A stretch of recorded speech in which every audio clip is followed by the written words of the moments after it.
Hello, House of Reviews here. Merry Christmas for 2025. And I welcome you all to this special revisit of a review I did all the way back in when I first started in 2018.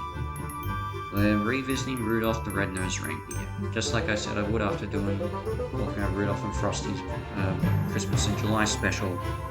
Yeah, and I feel like now, yeah, I mean, even I always wanted to go back to those old Rankin Bass reviews I did and talk a bit about them, and just do things a bit more, than how it was back in my amateur year. But we're doing Rudolph first because I think if you've seen that review, which I will post a link of, will be at the end, a link to it and everything. But it's interesting that Rudolph, to me, is one of those ones that for when I first watched it, I never liked it. And in fact, it's just recently talking about it again that through my radio work that was the reason why I decided to return to it. As I said, I did a radio interview recently, and my colleague started talking about how he never liked many of the Rankin Bass shorts because of how mean-spirited they were, and one of the ones he talked about was Rudolph, and the other was the Little Drummer Boy, and and it was from that I began thinking more about everything. And look, I'm gonna state that the Little Drummer Boy made more sense for its mean-spirited tone because of what happened to the boy's parents, so you can understand a bit more of that. And so I understood more of that. And with Rudolph, yes, the carol states that he was made fun of and everything, but I don't know why he never worked for me for the longest time.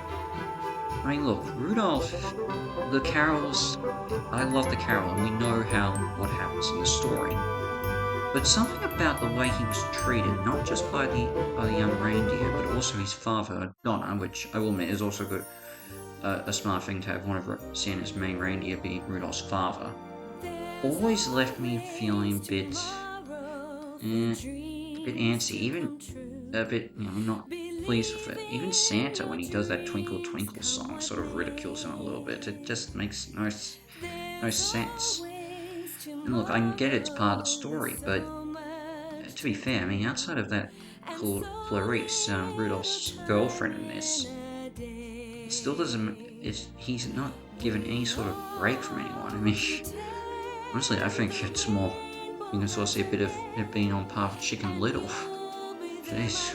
Well, okay, Chicken Little I would argue is worse, but in terms of its mean-spirited tone to the main character. But I'm just saying. But yeah, as I've grown older, I'm more accepting of it, and I get why it's necessary. I mean, it has to be, but you can see why as you rewatch it every time.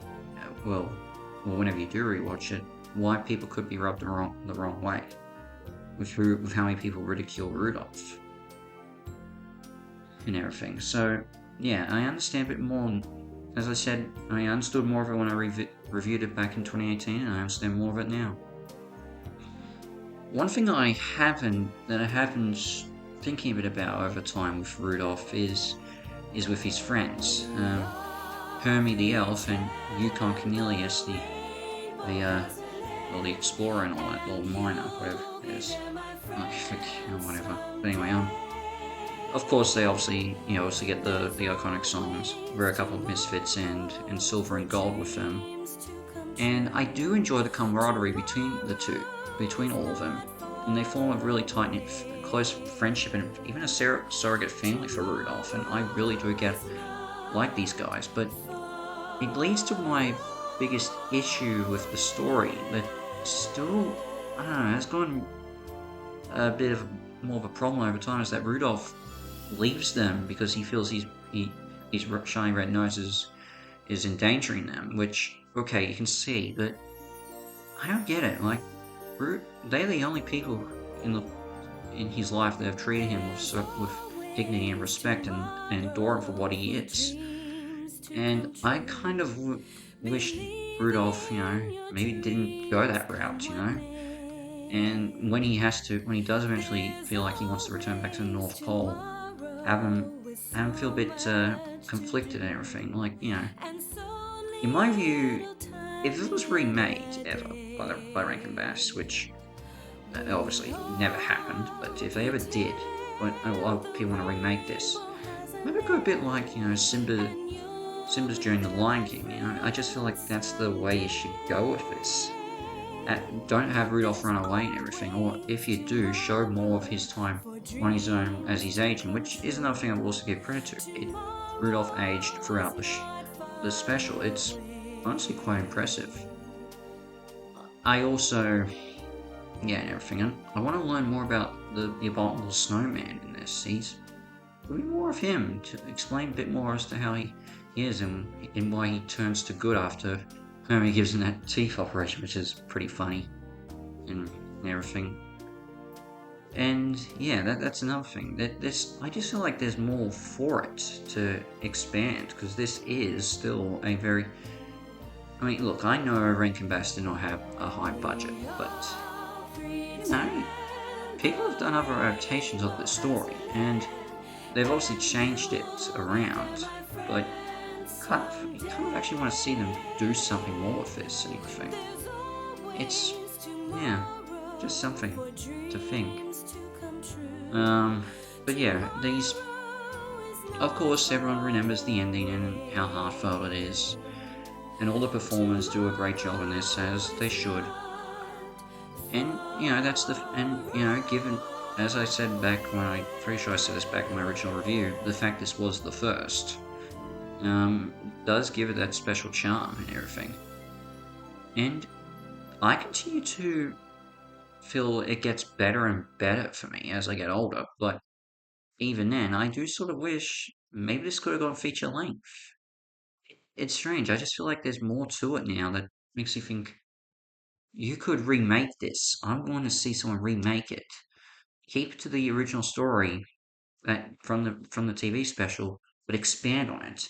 Give me something more. I think this could work really well, but here's the other thing. Keep it stop motion. Don't go CGI. Honestly, I think it could go really disturbing if it's really uncanny to see if it's ever made CG. But yeah, I think there's more to it, and this deserves to be remade in modern time. And but still give it its own original flair. As I said, I think maybe not have Rudolph run away from Yukon and Hermie halfway through the film and have him stay with them the whole time. And when his parents and his girlfriend find him, that's when he has to decide whether he wants to go back or not to the North Pole. I just think there's some things you could really do. And look, I know I'm saying make it more like the Lion King. Well, okay, it's you can see some similarities. I'm not gonna give us a new score and everything, but it's more like this is, as I did when I did the Grinch review last year, it's just more like expanding on my original thoughts on it and giving more substance, telling more things I like and more things I dislike, how it's changed over time and everything. And honestly, this is one of the many things I've spoken about that my opinions continue to change over time and everything. And it gets better, and I start to notice more things. It's still a 7.5 out of 10 for me, but who knows? Honestly, maybe I might end up boosting it to an 8 eventually. I think it's getting close. I don't know when, but it's getting close. Yeah. Yeah, so, yeah, Rudolph the Red-Nosed Reindeer continues to shine brighter and brighter as I get older. Who would have thought? But I'm glad, but yeah, I still kind of think that Shiny New Year is still better in my view, because I've always liked that and everything, but, give toast to the original, it still does its great job. And continues to win over people for Christmas. Well, all I can say after that, all I can say is I'll see you all in 2026. So in the meantime, as it passes us out, and I wish you all a Merry Christmas and a Happy New Year. Ciao.